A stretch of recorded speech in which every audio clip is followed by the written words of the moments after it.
친구들, 자, 잘 쉬고 왔나요?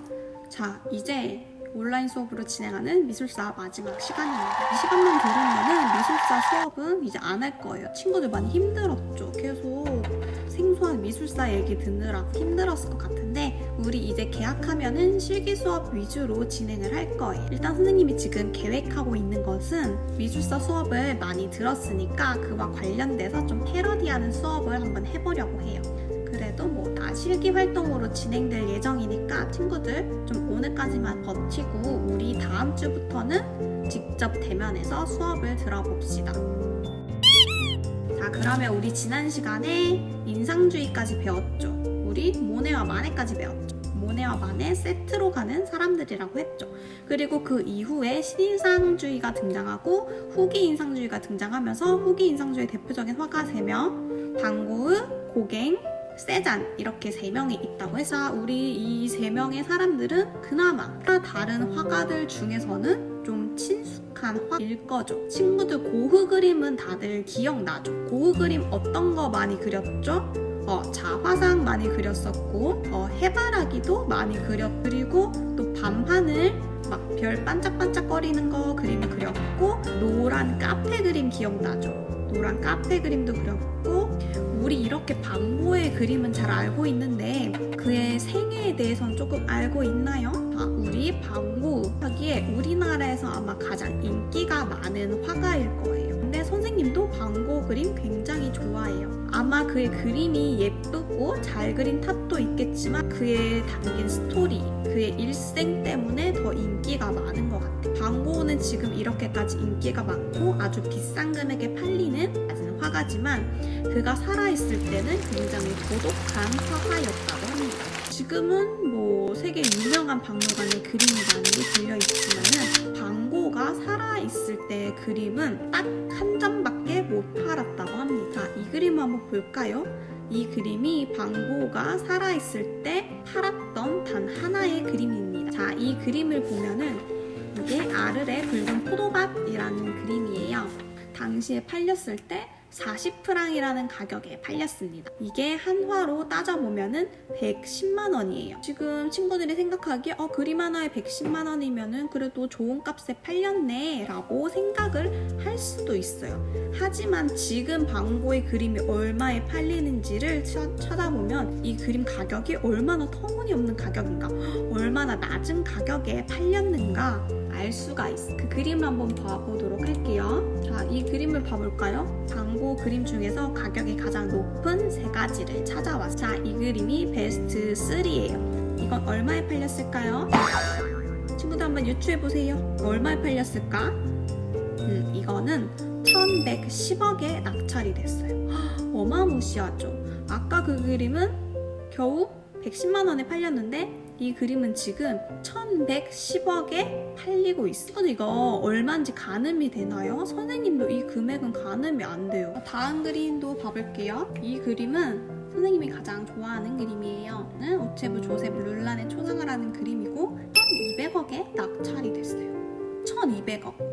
진짜 점점 더 비싸지죠. 자, 그러면 경매가 1위 한번 볼게요. 이 그림 많이 봤지 않아요? 되게 유명한 그림인데 이 그림은 1650억에 낙찰이 됐어요. 1650억. 진짜 가늠이 안 된다. 110만 원의 그림을 팔았던 건 정말 터무니없는 가격이라고 볼 수가 있죠. 우리가 이때 이 그림을 샀어야 되는데 맞죠? 자, 우리 고흐랑 고갱이 친구였다는 얘기는 알고 있죠. 이 둘의 관계는 선생님이 영상을 하나 첨부할 테니까 이거 끝나고 수업 들으면 돼요. 그것까지 꼭 들어야지 출석 인정이 됩니다. 고흐는 우리 친구들이 대부분 알고 있듯이 귀를 자른 화가로 유명하죠. 네, 우리 방고의 자화상을 한번 봐보도록 할게요. 자, 자화상 한번 볼게요. 이 그림을 보고 우리 방고의 성격을 한번 유추해 볼까요? 미간과 앙담은 입술 그리고 눈매를 한번 봐보세요. 자, 성격 굉장히 예민해 보이죠. 방고는 성격이 굉장히 예민했고 보통 좀 예술하는 사람들이 성격이 예민하죠. 또 감정이 굉장히 여렸던 사람이에요. 멘탈이 굉장히 좀 약했던 사람이에요. 그래서 이 반고는 쉽게 상처받고 힘들었고 우울증에 시달린 고독한 인물이었습니다. 이 자화상을 보면은 그의 성격 그리고 막 불안한 심리가 마구 세워져 나오지 않나요? 옷이나 배경을 한번 봐보세요. 친구들, 우리 우울을 상징하는 색은 뭘까요? 우울의 상징은 파란색이라고 많이들 생각을 합니다. 그렇게 방고는 옷도 하늘색을 입고 있고 배경도 하늘색이에요. 심지어 얼굴을 보면은 살구색으로 칠해져 있기는 하지만 뭔가 푸르스름한 느낌이 들어요. 그리고 배경을 보면은 그냥 파란색으로 깔아놓은 게 아니라 이렇게 소용돌이 치듯이 회오리를 그려놨어요. 이런 것들이 방고의 불안한 심리, 예민한 성격을 잘 보여주는 것 같아요. 선생님도 프랑스 여행 갔을 때 오르세 미술관에서 이 방고의 그림을 봤었는데 이 방고의 그림은 꼭 실제로 봐야 돼요. 이게 그냥 사진으로 보는 것도 그의 심리가 잘 나타나긴 하지만 실제로 보면은 그 질감이 잘 나타나거든요. 방고의 그림을 보면은 되게 두껍게 그려져 있어요. 방고 뭘로 그렸을까? 유화로 그림을 그렸는데 그 유화를 굉장히 물감을 많이 짜서 두껍게 발랐어요. 그 두껍게 바르는 기법을 임파스토라고 하는데 이 방고는 임파스토 기법을 이용해서 물감을 굉장히 두껍게 그렸고 그 두꺼운 물감을 쌓아서 좀 질감 표현을 했던 화가예요. 이런 우둘투둘한 질감 때문인지 그의 감정이 좀 더 극대화돼서 보이는 것 같아요. 자, 이 그림 한번 볼게요. 이 그림은 1889년에 그려진 그림이에요. 우리 방고는 37살이라는 나이에 권총자살로 생을 마감하게 됩니다.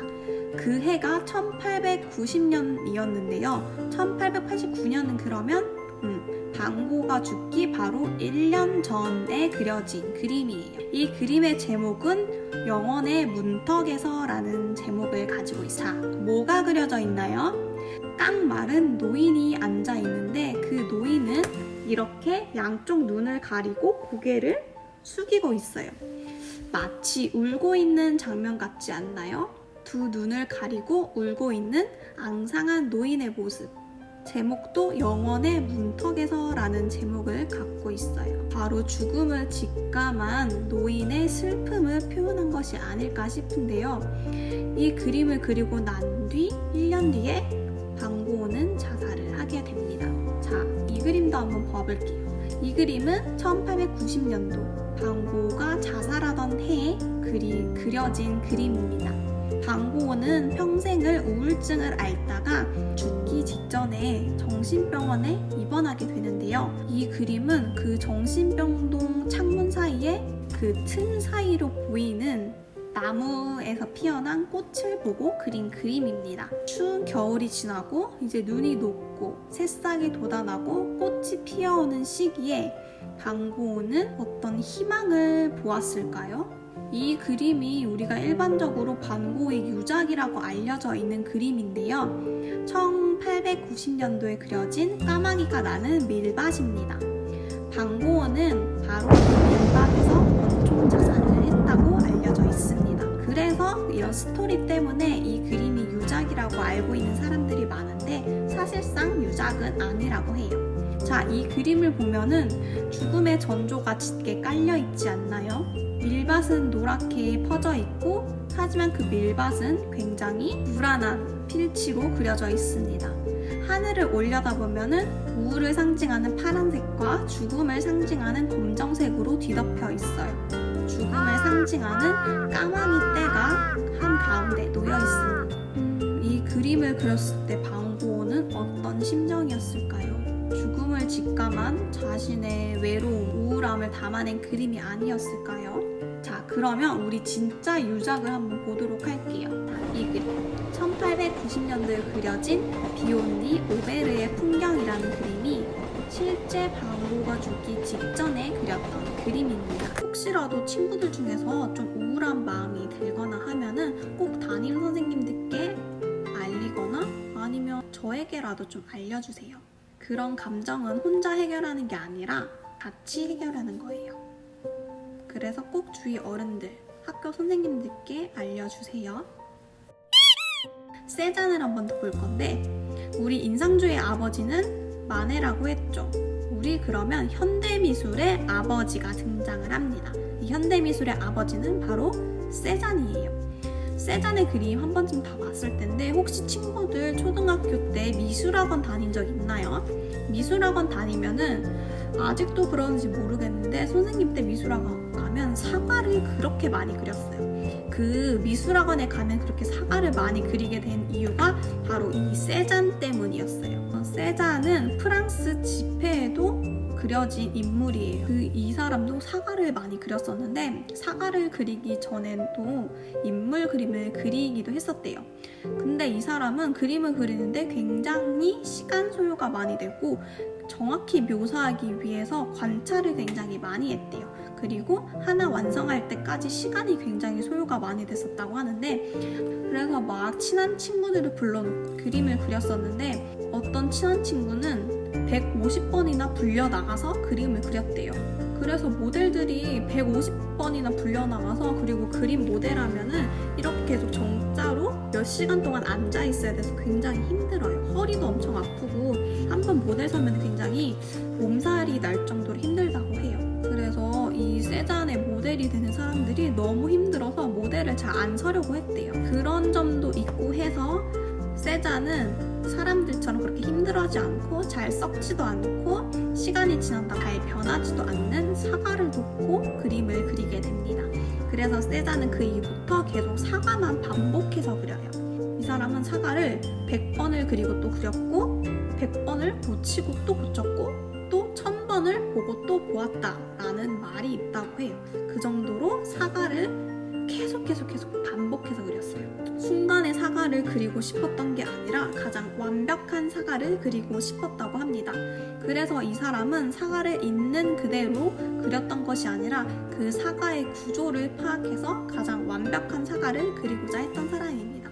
이런 그의 사고가 현대미술에 가장 크게 영향을 끼치게 되는데 인상주의는 우리 눈에 보이는 그대로를 포착하는 사람들이라고 했죠.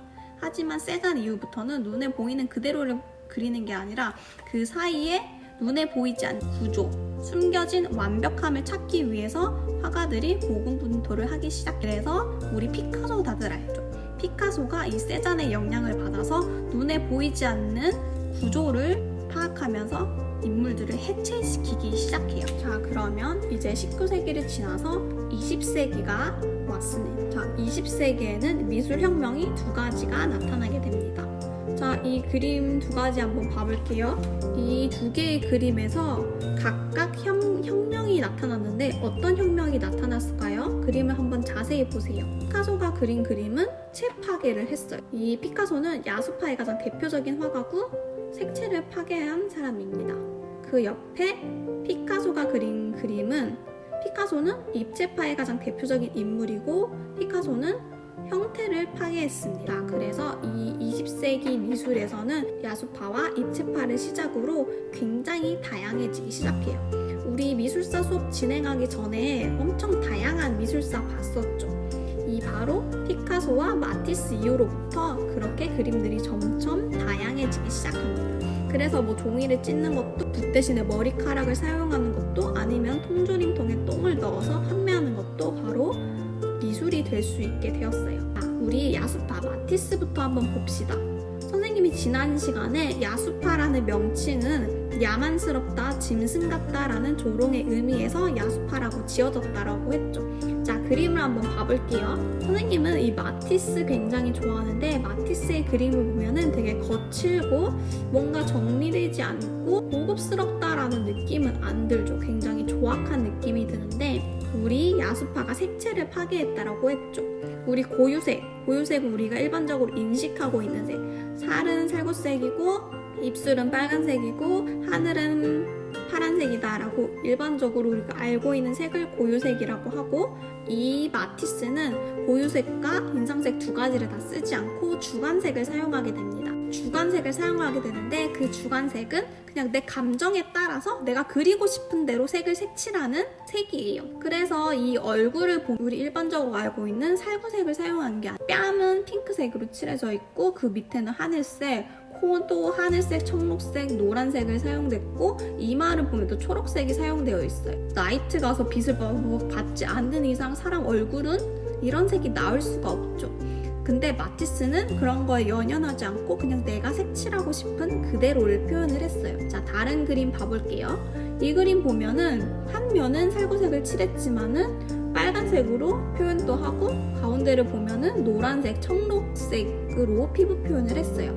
이렇게 자기가 그리고 싶은 대로 나의 감정을 담아서 그냥 내가 그리고 싶은 대로 내가 색칠하고 싶은 대로 색을 골라서 칠했던 게 바로 이 야수파입니다. 마티스는 왜 하늘이 꼭 파란색이어야만 하는가? 풀은 왜 반드시 초록색이어야만 하는가? 라는 의문점을 제시했다고 합니다. 그래서 이 인물을 보면 얼굴이 또 빨간색으로 칠해놨고 이거는 풍경화인데 보면은 나무가 핑크색이고 하늘도 핑크색 그리고 나무 기둥을 일반적으로 갈색이라고 생각하는데 그걸 초록색으로 칠해놓고 나뭇잎은 빨간색으로 칠해놨어요. 그리고 잔디는 또 노란색으로 칠해놨어. 우리가 일반적으로 그림을 그렸던 대로 그리지 않고 그냥 내가 그리고 싶은 대로 내가 칠하고 싶은 색대로 칠했던 게 바로 야수파입니다. 그래서 야수파의 특징은 색을 파괴했다라고 볼 수 있습니다.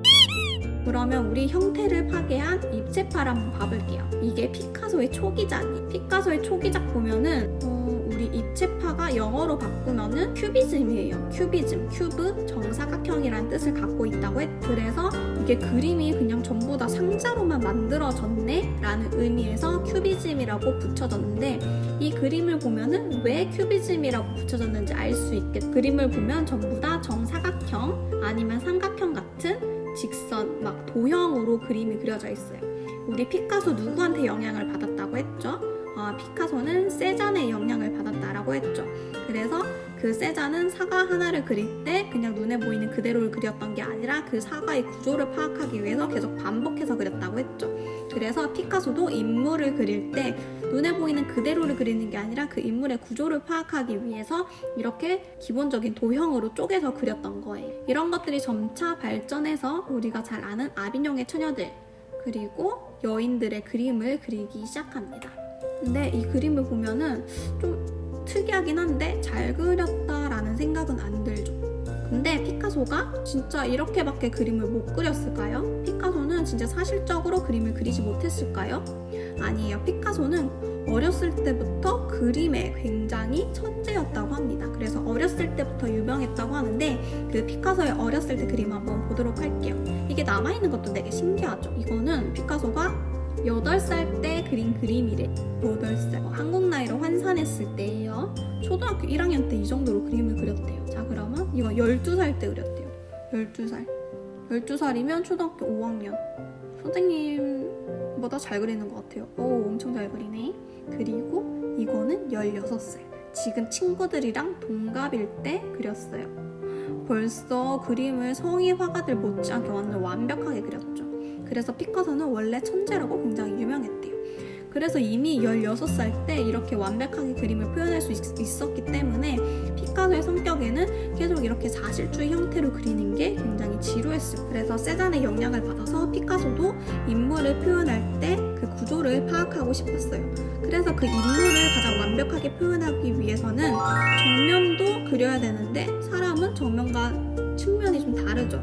측면과 정면을 동시에 표현을 하고 싶었어요. 그러다 보니까 형태를 점점 분할해서 한쪽 눈은 정면을 바라보고 있고 한쪽 눈은 측면을 바라보고 있고 코도 정면과 측면을 전부 다 동시에 나타내는 그림을 그리게 되는데 그래서 이런 그림이 탄생하게 돼요. 이 그림을 보면은 옆모습 같기도 하고 정면 같기도 하죠. 눈을 봐도 한쪽은 정면을 향하고 있고 한쪽은 측면을 향하고 있어요. 코도 어떻게 보면 정면 같고 측면 같고 피카소는 이렇게 세잔의 영향을 받아서 2차원과 3차원을 동시에 표현했던 화가라고 볼 수 있습니다.